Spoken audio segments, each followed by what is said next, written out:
My name's Lori, and this is Veronica Joukowsky. You might know her as Miss Joukowsky and Gordon, but you can call her anyway. And today we're going to be reading The Circus Ship by Chris Van Dusen. Let's go.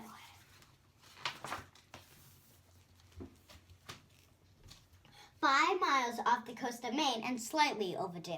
A circus ship was steaming south in fog as thick as stew.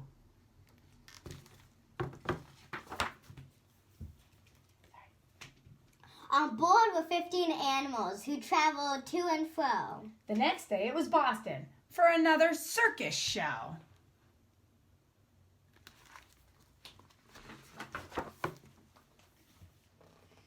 The captain, Mr. Carrington, was honest and sincere. He thought that they should drop the hook and wait for things to clear. But Mr. Payne, the circus boss, was terribly demanding. He stomped up to the helm where Captain Carrington was standing and screamed, "Don't stop! Keep going! I have a circus to do!" "Just get me down to Boston town tomorrow, sir, by 2.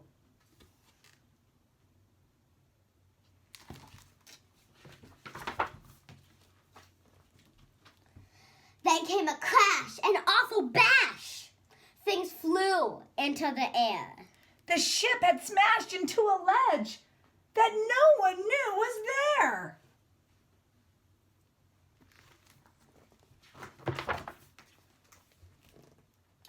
The shattered ship began to tip and sank without a sound. The splashing, thrashing animals swam round and round and round.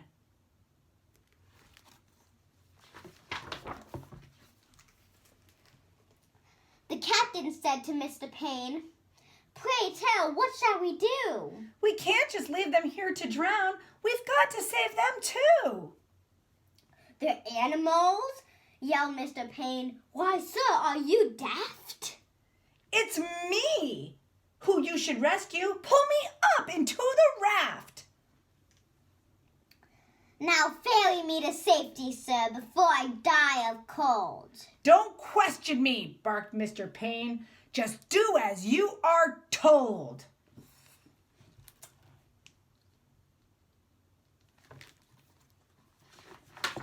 He should get a timeout. Through chilly water all night long, the animals swam on. Until they reached an island beach just before the dawn. They pulled themselves up on the shore, bedraggled, cold, and beat. Then staggered to the village on very wobbly feet.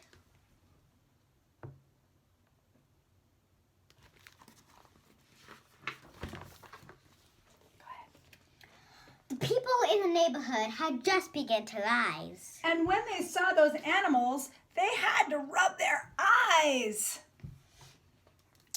They thought they saw an elephant, but wait, how could that be? And what's that little monkey doing in the cherry tree?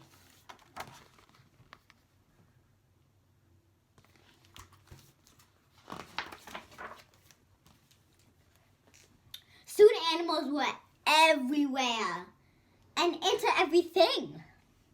There's an ostrich in the outhouse. There's a hippo in the spring. There's a tiger in the tulips. There's a lion on the lawn. There's a python in the pantry. It went on and on and on. I wouldn't want a python in my pantry. Mr. Hurd was stacking wood and nearly jumped a mile. When he found the alligator sleeping on his pile. And Mr. Dottie Daly, who grew daisies by the bunch, discovered that a zebra had been eating them for lunch.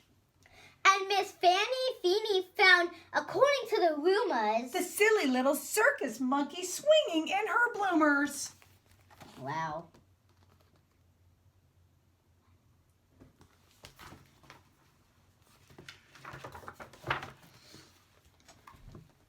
But everything changed quickly, like the turning of the tide. The night the Abbott's shed caught fire with Emma Rose inside. From high above the Abbott's farm, the tiger saw the shed. The sight of smoke and fire triggered something in his head.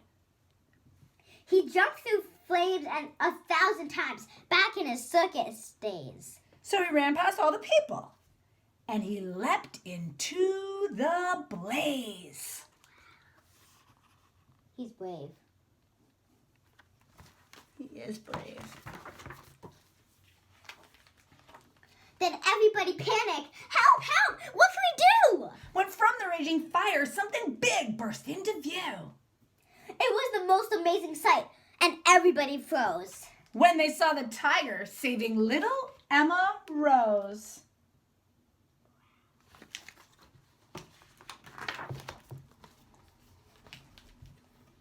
The tiger's risky rescue changed everybody's mind. The animals weren't bothersome. The animals were kind. And so they lived together, side by side. They got along. It didn't seem like anything could possibly go wrong. Then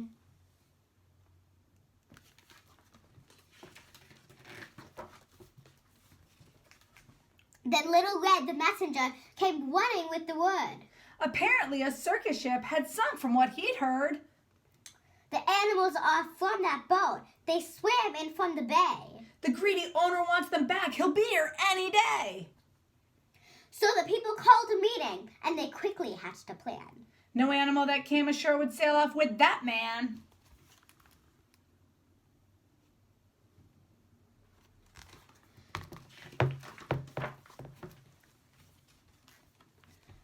The next day at the crack of dawn, a ship was at the pier. And up the lane marched Mr. Payne, whose voice was loud and clear. I am the circus owner. My ship sank in the muck. I've come to find my animals and put them back to work.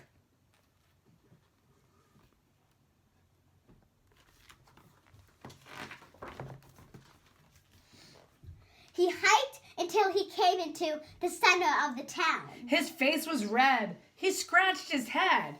He stood there with a frown. Mr. Payne looked high and low, but still he couldn't see the 15 circus animals of his menagerie.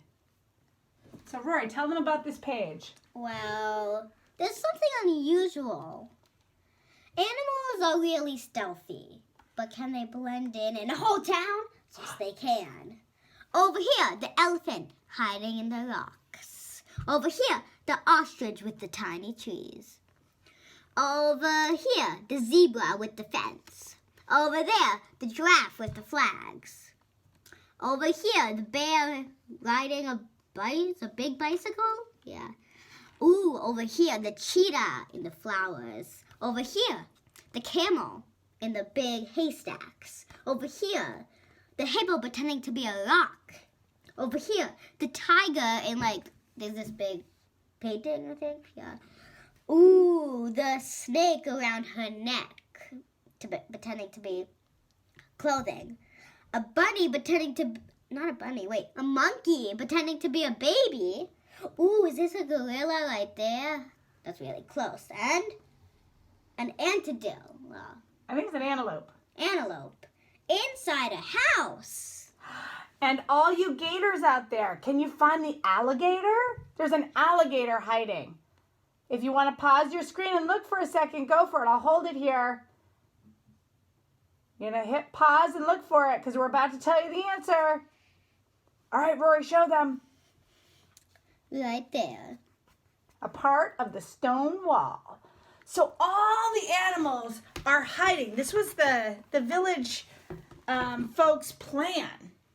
Let's see if it worked. He ran around the alleyways. He searched the village square.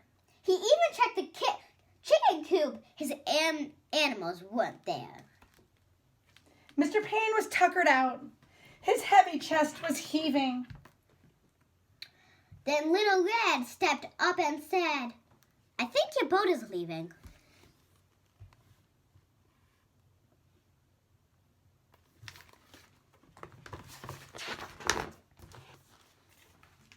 Go ahead, Rory. He ran off in a fit of rage. His ship was leaving sight. So he jumped into a rowboat and he rowed with all his might.